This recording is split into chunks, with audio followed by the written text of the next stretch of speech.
d'arriver.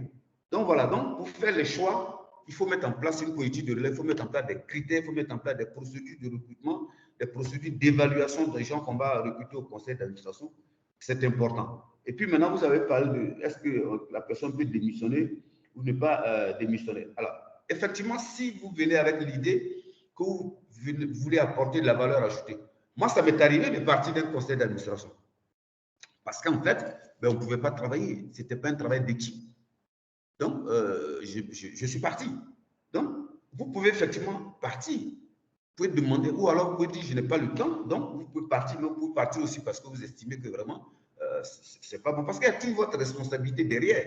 Donc, il faut faire attention. Donc, c'est vraiment, le remplacement va être basé sur aussi les résultats de l'évaluation. Qu'est-ce que vous apportez à l'entreprise? Si vous n'apportez rien à l'entreprise, on n'a pas intérêt à vous maintenir. Bien sûr, comme pour l'instant, dans nos pays, en Afrique en général, les administrateurs ne sont pas payés aussi cher que dans certaines régions du monde, ça passe. Mais quand vous avez des administrateurs qui sont payés très, très cher, les gens regardent bien cette question de valeur ajoutée de l'administrateur. Parce que souvent, on vous dit, on a fait 12 réunions dans l'année, je dis n'importe quoi. Mais 12 réunions, qu'est-ce qu'il y a à l'intérieur? L'évaluation va rentrer dans ça aussi. Quand vous avez fait les réunions, quels sont les thèmes indispensables qu'on devait prendre en compte dans les réunions que vous n'avez pas pris en compte? Quels sont les thèmes indispensables auxquels on n'a pas consacré beaucoup de temps? Parce qu'ici, on fait l'ordre du jour sans même dire le temps consacré à chaque point de l'ordre du jour. Donc, du coup, dans la discussion qui se fait, il y a des sujets importants qui viennent finalement, on les escamote et puis la réunion est clôturée. Alors que normalement, on doit programmer les choses de telle sorte que les sujets importants, on y consacre un certain temps. Mais tout ça, ce n'est pas organisé. Donc, j'ai parlé de la note conceptuelle tout à l'heure. Donc, la réunion est organisée d'une certaine façon, avec un certain nombre d'outils, même quand on vient dans cette réunion, pour que quand on ressorte avec des outils pour appliquer facilement aussi les décisions qui ont été prises. Donc, voilà un peu. Donc, voilà.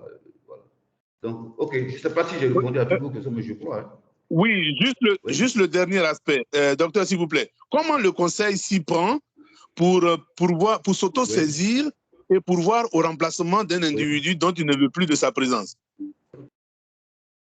Mais c'est l'évaluation, parce que même si c'est quelqu'un qui a été nommé, comme vous dites, amené par l'État, mais une fois que vous avez fait votre évaluation du conseil d'administration, en évaluant aussi chaque administrateur, que très clairement, il y a un administrateur, je dis n'importe quoi, il n'est pas souvent présent aux réunions, il ne participe pas au débat, il ne prépare pas ses réunions, il y a un certain nombre d'éléments, il est vindicatif au cours des réunions, ainsi de suite, il y a un certain nombre de choses.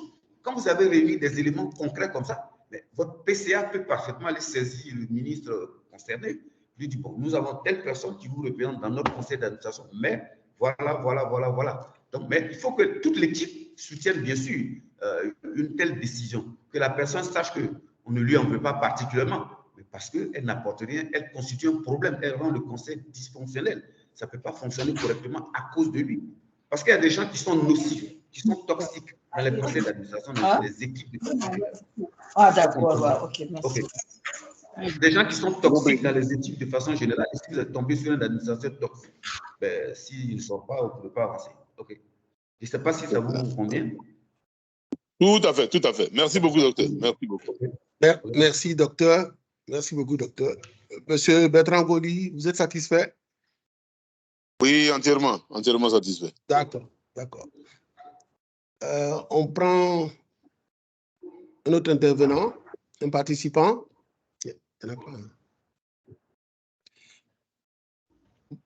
Oui. Madame Marie Gaye Ndiaye. Vous êtes invité à intervenir.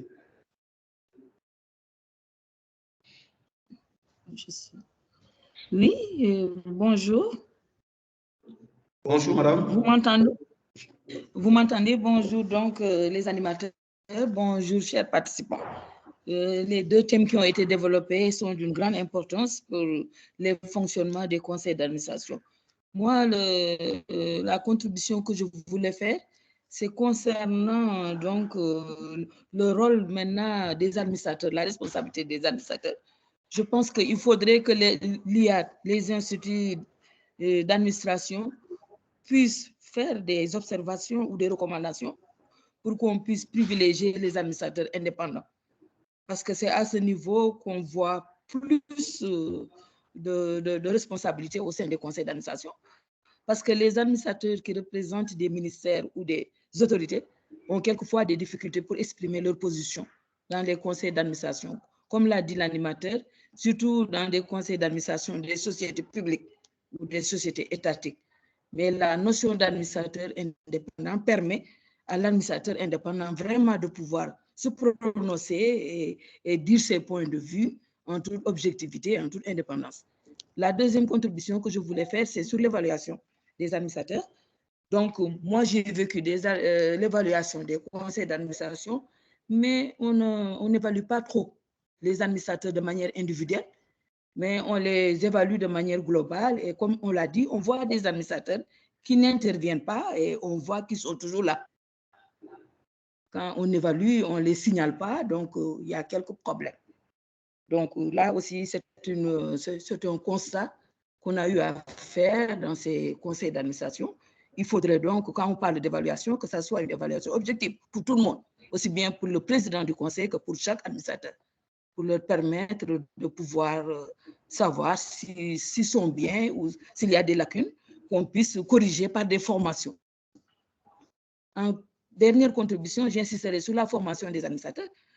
On peut avoir les compétences requises, mais dans une structure, il faut aussi faire la formation. Donc, insister beaucoup sur la formation des administrateurs, ce qui leur permettrait de jouer pleinement leur rôle et leurs responsabilités. Je vous remercie. Merci beaucoup, madame. Bon, je crois que je n'ai pas grand-chose à dire. La formation des administrateurs, on l'a prévu dans le Code ivoirien du gouvernement d'entreprise. C'est une nécessité parce que j'ai dit, lorsqu'on dit que le profil des administrateurs peut avoir un impact sur le fonctionnement, sur l'efficacité du conseil, il y a la question de la formation, de matière technique, mais aussi de comment même un conseil fonctionne. C'est très important, la formation. Et donc, tout le monde est d'accord, ça fait partie aujourd'hui de tous les référentiels en matière de gouvernance et tout. Ensuite, l'évaluation du conseil, je suis parfaitement d'accord avec vous qu'effectivement, si on n'évalue pas les administrateurs eux-mêmes de façon individuelle, parce qu'il y a plusieurs types d'évaluation.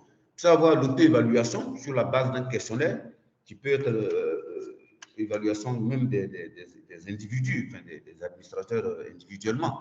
Ça peut se faire l'auto-évaluation ou l'évaluation par les pairs et tout, mais il y a trois types d'évaluation. C'est pour ça que vous avez certains codes de gouvernance qui prévoient maintenant. Vous pouvez faire l'auto-évaluation chaque année.